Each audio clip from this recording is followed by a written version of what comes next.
জুবিন গাৰ্গৰ জন্ম কেতিয়া হৈছিল? শুদ্ধ উত্তৰ হৈছে অপশ্যন বি 18 নৱেম্বৰ 1972। জুবিন গাৰ্গৰ জন্ম ক'ত হৈছিল? শুদ্ধ উত্তৰ অপশ্যন চি তুৰা, মেঘালয়। জুবিন গাৰ্গৰ পিতৃৰ নাম কি? শুদ্ধ উত্তৰ অপশ্যন বি মোহিনী মোহন বৰঠাকুৰ। জুবিন গাৰ্গৰ মাতৃৰ নাম কি? শুদ্ধ উত্তৰ অপশ্যন বি ইলি বৰঠাকুৰ।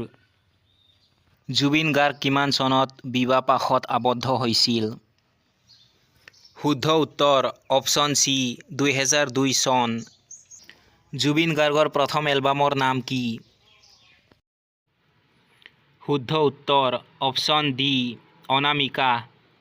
নায়কৰ চৰিত্ৰত অভিনয় কৰা জুবিন গাৰ্গৰ প্ৰথম চিনেমাখনৰ নাম কি? শুদ্ধ উত্তৰ অপশ্যন বি তুমি মোৰ মাথো মোৰ।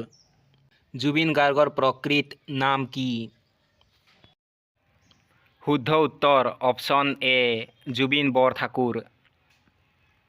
জুবিন গাৰ্গৰ মৃত্যু কেতিয়া হৈছিল? শুদ্ধ উত্তৰ অপশ্যন এ 19 ছেপ্টেম্বৰ 2025। জুবিন গাৰ্গৰ শেষ চিনেমাখনৰ নাম কি? শুদ্ধ উত্তৰ অপশ্যন বি ৰৈ ৰৈ বিনালে।